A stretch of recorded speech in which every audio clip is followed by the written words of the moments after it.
हरे कृष्णा। नमस्कार भक्तों, संगीता धर्म सागर चैनल परिवार में आप सभी का दिल से स्वागत है। हे प्रिय भक्तजनों, आज बृहस्पतिवार के दिन बृहस्पति देव की बड़ी ही दुर्लभ, बड़ी ही पावन कथा को सुनेंगे।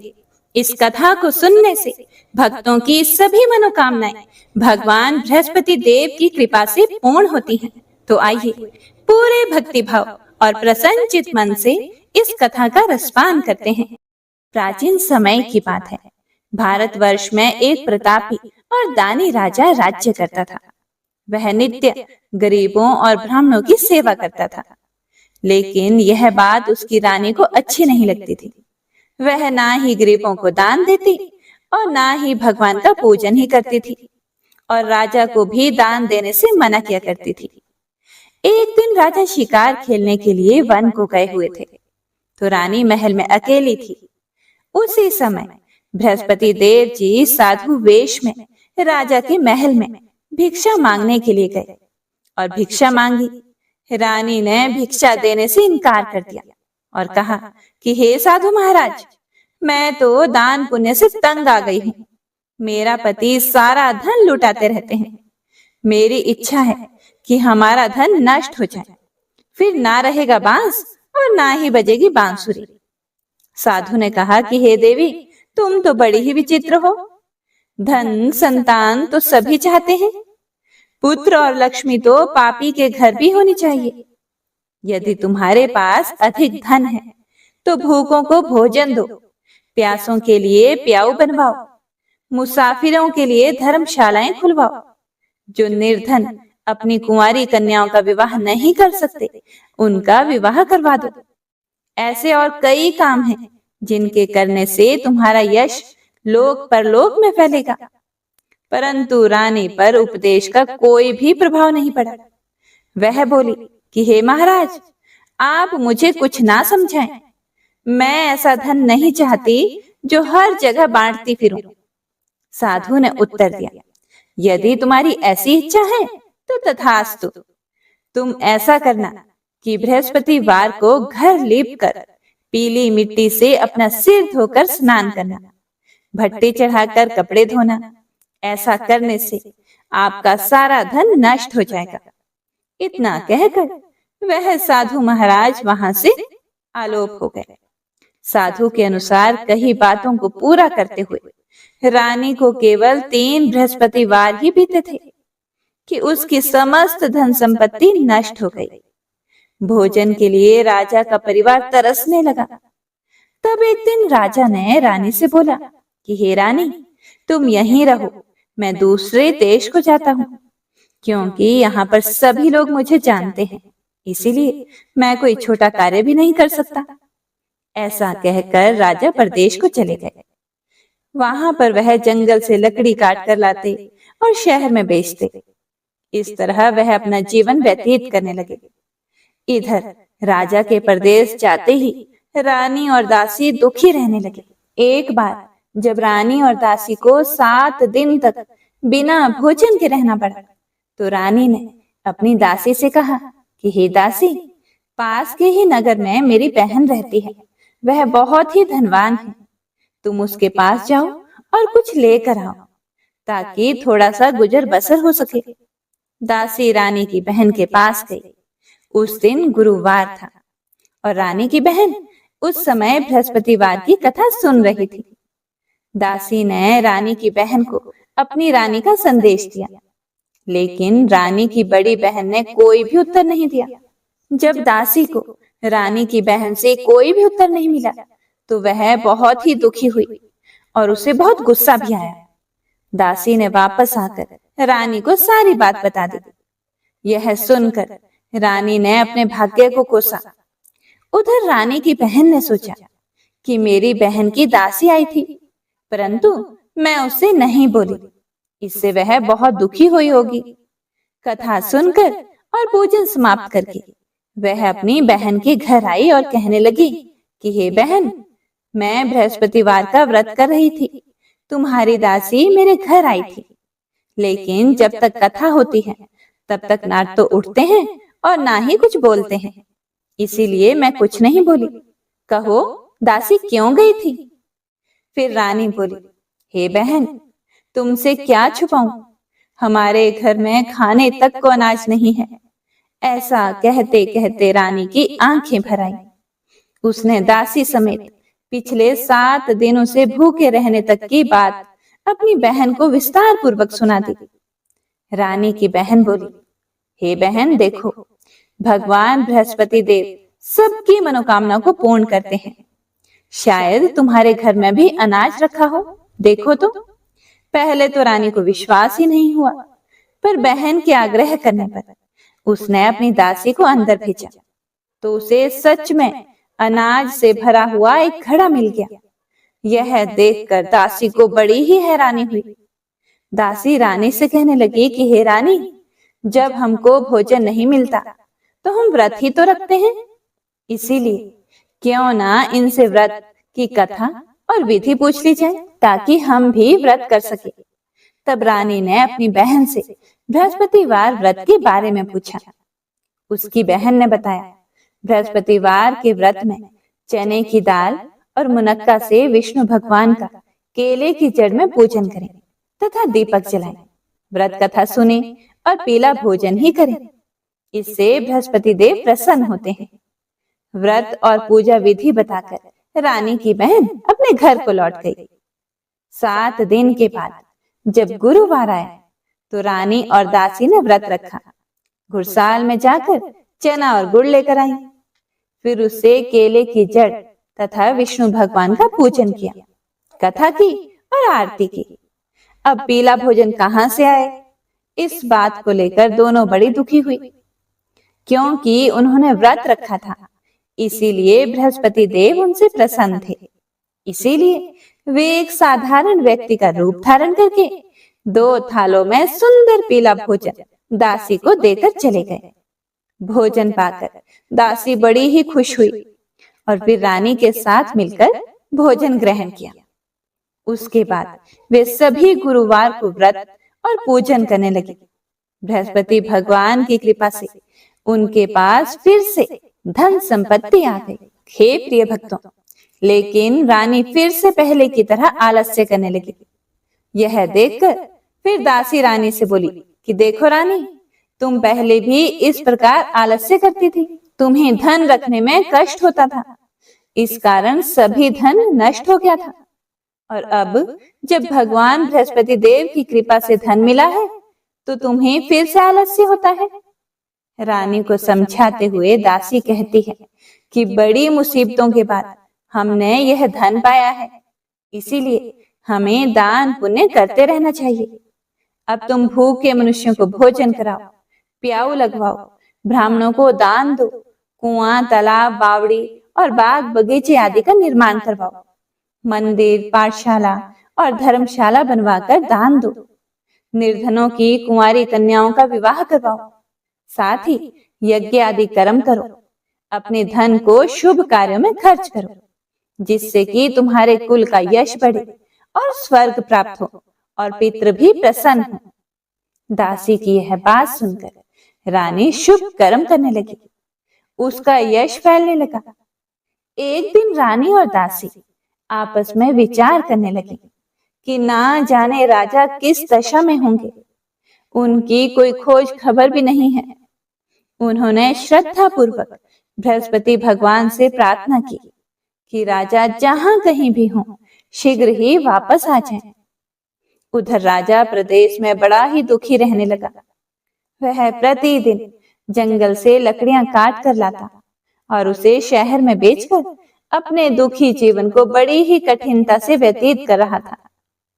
एक दिन दुखी होकर अपनी पुरानी बातों को याद करके वह राजा रोने लगा और उदास हो गया। उसी समय राजा के पास बृहस्पति देव साधु के वेश में आए और बोले कि हे राजन, तुम इस सुनसान जंगल में किस चिंता में बैठे हो, मुझे बतलाओ। यह सुनकर राजा की आंखों में आंसू आ गए। राजा ने हाथ जोड़कर साधु को प्रणाम किया और संपूर्ण कहानी अपनी सुना दी। महात्मा तो दयालु होते हैं। उन्होंने राजा से कहा कि हे राजन, तुम्हारी पत्नी ने बृहस्पतिवार के दिन बृहस्पति भगवान का निरादर किया था, जिसके कारण रुष्ट होकर उन्होंने तुम्हारी यह दशा कर दी है। अब तुम चिंता मत करो, मेरे कहने पर चलो तो तुम्हारे सभी कष्ट दूर हो जाएंगे और भगवान पहले से भी अधिक संपत्ति देंगे। देखो, अब तुम्हारी पत्नी ने बृहस्पतिवार का व्रत शुरू कर दिया है।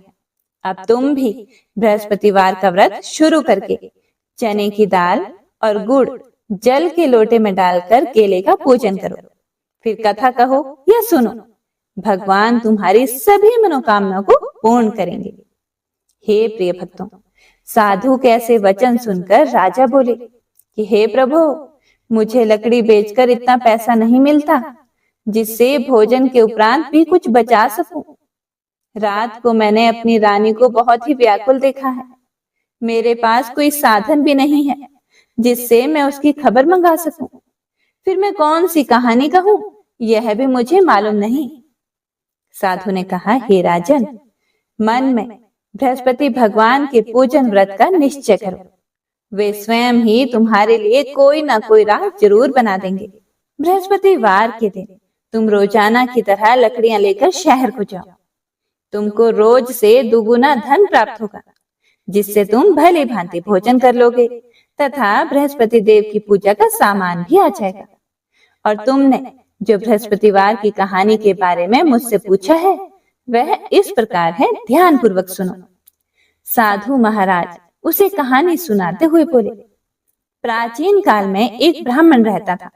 वह बहुत ही गरीब था। उसके कोई संतान भी नहीं थी। उसकी पत्नी बड़ी ही मलिनता के साथ रहती थी। वह ना तो स्नान करती और ना ही किसी देवता का पूजन किया करती थी। इससे ब्राह्मण देवता बड़े ही दुखी रहते थे।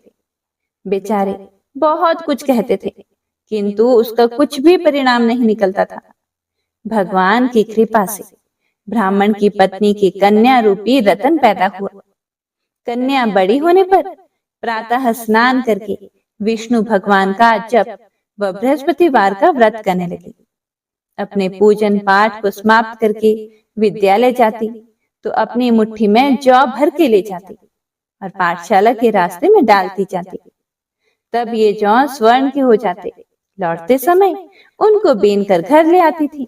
एक दिन वह बालिका सूप में उस सोने के जौ को फटक कर साफ कर रही थी कि उसकी माता ने उसे देख लिया और कहा कि हे बेटी, सोने के जौ के लिए सोने का सूप भी तो होना चाहिए। दूसरे ही दिन बृहस्पतिवार था।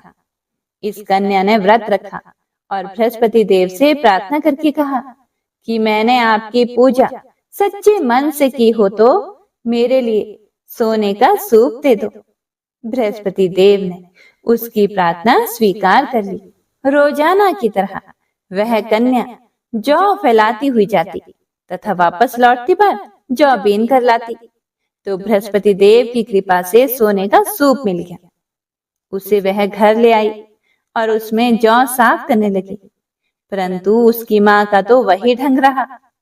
एक दिन की बात है, वह कन्या सोने के सूप में जौ साफ कर रही थी। उसी समय उस शहर का राजपुत्र वहां से होकर जा रहा था।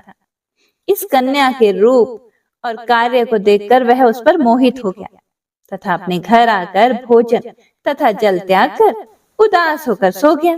जब राजा को इस बात का पता लगा तो अपने प्रधानमंत्री के साथ उसके पास गए और बोले कि हे बेटा, तुम्हें किस बात का कष्ट है?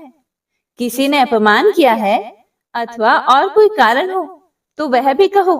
मैं वही कार्य करूंगा जिससे तुम्हें खुशी मिले। अपने पिता की ये सभी बातें सुनकर वह बोला कि मुझे आपकी कृपा से किसी भी बात का दुख नहीं है। किसी ने मेरा अपमान भी नहीं किया है, लेकिन मैं उस लड़की से विवाह करना चाहता हूँ जो सोने के सूप में जौ साफ कर रही थी। यह सुनकर राजा को बड़ा ही आश्चर्य हुआ और वह बोला कि हे बेटा, इस तरह की कन्या का पता तुम ही लगाओ। मैं उसके साथ तेरा विवाह अवश्य ही करवा दूंगा। राजकुमार ने उस लड़की के घर का पता बतलाया। तब मंत्री उस लड़की के घर गए और ब्राह्मण देवता को सभी हाल बतलाया। ब्राह्मण देवता राजकुमार के साथ अपनी कन्या का विवाह करने के लिए तैयार हो गए। तथा विधि विधान के अनुसार ब्राह्मण की कन्या का विवाह राजकुमार के साथ हो गया। कन्या के घर से जाते ही पहले की ही तरह उस ब्राह्मण देवता के घर में गरीबी का निवास हो गया। अब भोजन के लिए भी अन्न बड़ी मुश्किल से मिलता था। एक दिन दुखी होकर ब्राह्मण देवता अपनी पुत्री के पास गए। बेटी ने पिता की दुखी अवस्था को देखा और अपनी माँ का हालचाल पूछा। तब ब्राह्मण देवता ने सभी हाल बता दिया। कन्या ने बहुत सा धन देकर अपने पिता को विदा कर दिया। इस तरह ब्राह्मण का कुछ समय सुखपूर्वक बीत गया। कुछ दिनों के बाद फिर से वही हाल हो गया। ब्राह्मण फिर अपनी कन्या के यहाँ गया और सारा हाल कह सुनाया। तो लड़की बोली कि हे पिताजी, आप माता जी को यहाँ लेकर आओ। मैं उन्हें वह विधि बता दूंगी जिससे गरीबी दूर हो जाती है। वह ब्राह्मण देवता अपनी स्त्री को साथ लेकर पहुंचे तो अपनी माँ को समझाने लगी कि हे माँ, तुम प्रातः काल प्रथम स्नान आदि करके विष्णु भगवान का पूजन किया करो तो सब दरिद्रता दूर हो जाएगी।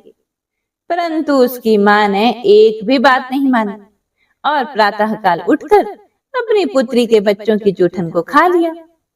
इससे उसकी बेटी को भी बहुत गुस्सा आया और एक रात को कोठरी से सभी सामान निकाल दिया और अपनी माँ को उसमें बंद करवा दिया। सुबह होते ही उसने अपनी माँ को वहां से निकाल दिया तथा स्नान आदि करवा के पाठ करवाया तो उसकी माँ की बुद्धि ठीक हो गई और फिर प्रत्येक बृहस्पतिवार को वह व्रत रखने लगी। इस व्रत के प्रभाव से उसके माँ बाप बहुत ही धनवान और पुत्रवान हो गए। बृहस्पति जी के प्रभाव से इस लोक के सुख भोगकर स्वर्ग को प्राप्त हुए। कथा कहकर साधु बने बृहस्पति देव वहां से अंतर ध्यान हो गए। धीरे धीरे समय व्यतीत होने पर फिर वही बृहस्पतिवार का दिन आया। राजा जंगल से लकड़ी काटकर किसी शहर में बेचने गया। उसे उस दिन और दिन से अधिक पैसा मिला। राजा ने चना गुड़ आदि लाकर गुरुवार का व्रत किया। उस दिन से उसके सभी दुख दूर हो गए। परंतु जब दोबारा गुरुवार का दिन आया तो बृहस्पतिवार का व्रत करना वह भूल गया। इस कारण बृहस्पति भगवान नाराज हो गए। उस दिन उस नगर के राजा ने विशाल यज्ञ का आयोजन किया हुआ था तथा शहर में यह घोषणा करा रखी थी कि कोई भी मनुष्य अपने घर में भोजन ना बनाए, न आग जलाए। सभी जनता मेरे यहाँ भोजन करने आए।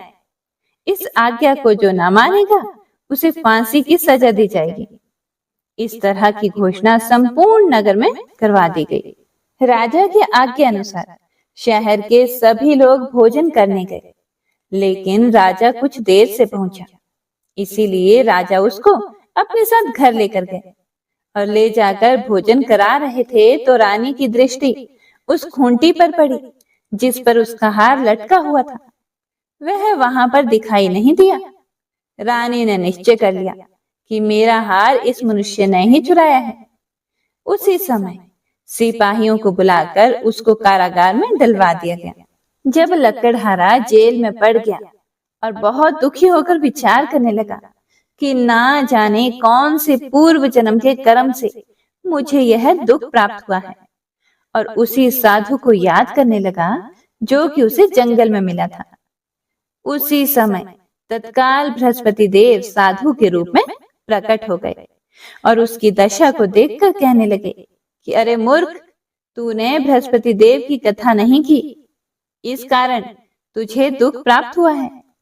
अब चिंता मत कर, बृहस्पतिवार के दिन जेल के दरवाजे पर 4 पैसे तुझे पड़े हुए मिलेंगे। उनसे तुम बृहस्पति देव की पूजा करना और तेरे सभी कष्ट दूर हो जाएंगे। बृहस्पतिवार के दिन उसे जेल के दरवाजे पर 4 पैसे मिले। लकड़हारे ने कथा कही। उसी रात को बृहस्पति देव ने उस नगर के राजा को स्वप्न में कहा कि हे राजन, तुमने जिस आदमी को जेल में बंद कर दिया है वह बिल्कुल निर्दोष है। वह एक राजा है, उसे छोड़ देना। रानी का हार उसी खूंटी पर लटका है। अगर तू ऐसा नहीं करेगा तो मैं तेरे राज्य को नष्ट कर दूंगा। इस तरह रात के स्वप्न को देखकर राजा प्रातः काल उठा और खूंटी पर हार देखकर लकड़हारे को बुलाकर क्षमा मांगी तथा लकड़हारे को योग्य सुंदर वस्त्र आभूषण देकर विदा कर दिया। बृहस्पति देव की आज्ञा अनुसार लकड़हारा अपने नगर को चल दिया। राजा जब अपने नगर के पास ही पहुंचा तो उसे बड़ा ही आश्चर्य हुआ। नगर में पहले से भी ज्यादा अधिक बाग, तालाब, कुएं तथा बहुत सी धर्मशाला, मंदिर आदि बनवाए गए थे। राजा ने पूछा कि यह किसका बाग और धर्मशाला है।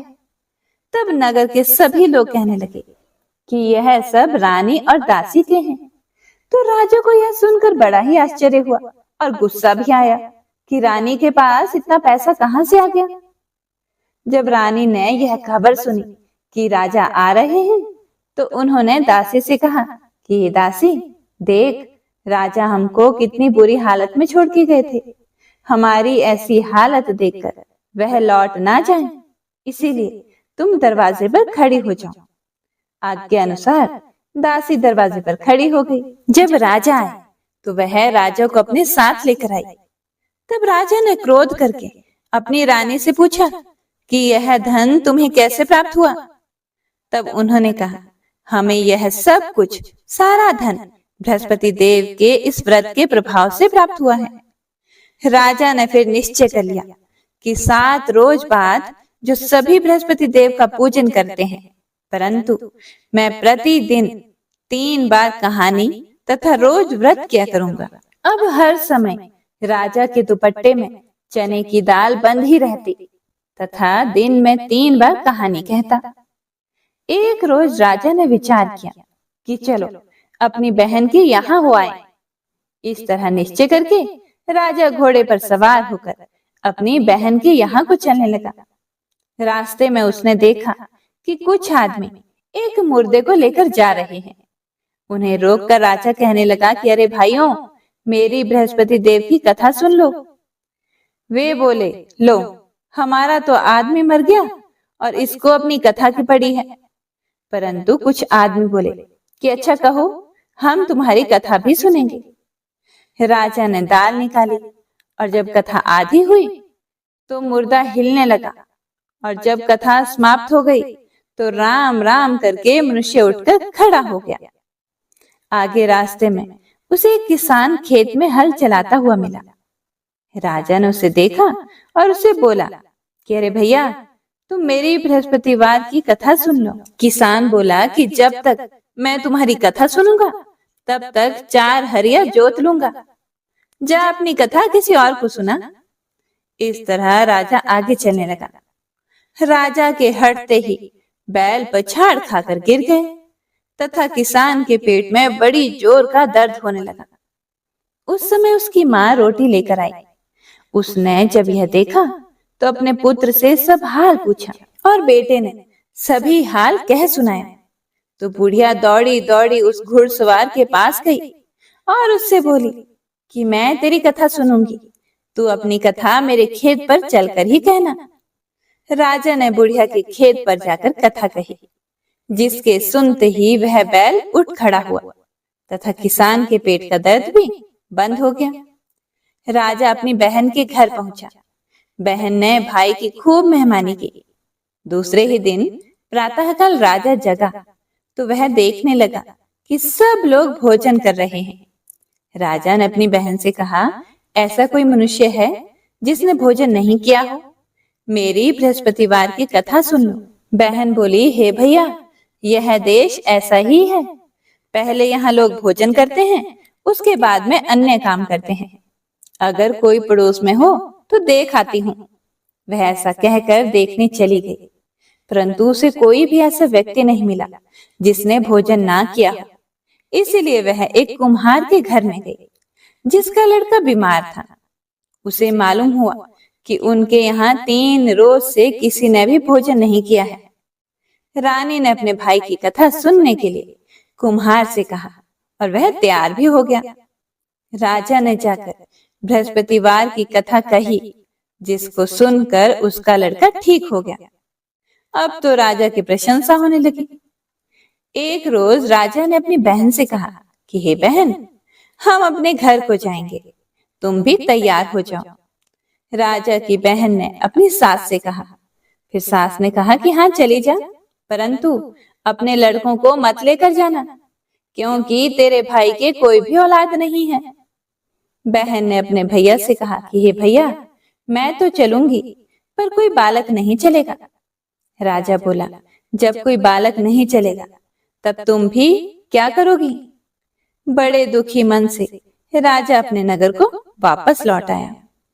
राजा ने अपनी रानी से कहा कि हम निर्वंशी हैं, हमारा मुंह देखने का धर्म नहीं है और कुछ भोजन आदि नहीं किया। रानी बोली कि हे प्रभु, बृहस्पति देव ने हमें सब कुछ दिया है, वही हमें औलाद भी देंगे। उसी रात को बृहस्पति देव ने राजा से स्वप्न में कहा कि हे राजा उठो, सभी सोच त्याग दो, तेरी रानी गर्भ से है। यह सुनकर राजा बहुत खुश हुआ। 9वें महीने में उसकी पत्नी के गर्भ से एक सुंदर पुत्र पैदा हुआ। तब राजा बोला कि हे रानी, स्त्री बिना भोजन के रह सकती है, पर बिना कहे नहीं रह सकती। जब मेरी बहन आए तो मुझसे कुछ भी मत कहना। रानी ने सुनकर हाँ कर दिया। जब राजा की बहन ने यह शुभ समाचार सुना तो वह भी बहुत खुश हुई तथा बधाई लेकर अपने भाई के यहाँ आई। तब रानी ने कहा कि जब तुम्हारे भाई ने आने को कहा था तब तो तुम नहीं आई, अब कैसे आ गई? राजा की बहन बोली, भाभी, मैं इस प्रकार ना कहती तो तुम्हें औलाद कैसे मिलती? बृहस्पति देव ऐसे ही हैं, जैसी जिसके मन में कामनाएं हैं सभी को वे पूर्ण करते हैं। जो सद्भावना पूर्वक बृहस्पतिवार का व्रत करता है एवं कथा पढ़ता अथवा सुनता है, दूसरों को सुनाता है, बृहस्पति देव उसकी सभी मनोकामनाओं को पूर्ण करते हैं। भगवान बृहस्पति देव उसकी सदैव रक्षा करते हैं। संसार में जो मनुष्य सद्भावना से भगवान जी का पूजन व्रत सच्चे हृदय से करते हैं तो उनकी सभी मनोकामनाएं पूर्ण करते हैं। जैसी सच्ची भावना से रानी और राजा ने उनकी कथा का गुणगान किया तो उनकी सभी इच्छाएं बृहस्पति देव जी ने पूर्ण की थी। इसीलिए पूर्ण कथा सुनने के बाद प्रसाद लेकर जाना चाहिए, हृदय से उसका मनन करते हुए जयकारा बोलना चाहिए। तो प्रेम से बोलिए, बृहस्पति देव की जय, भगवान विष्णु की जय। जय बृहस्पति देवा, ओम जय बृहस्पति देवा।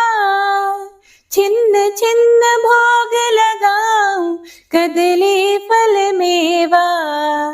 ओम जय बृहस्पति देवा।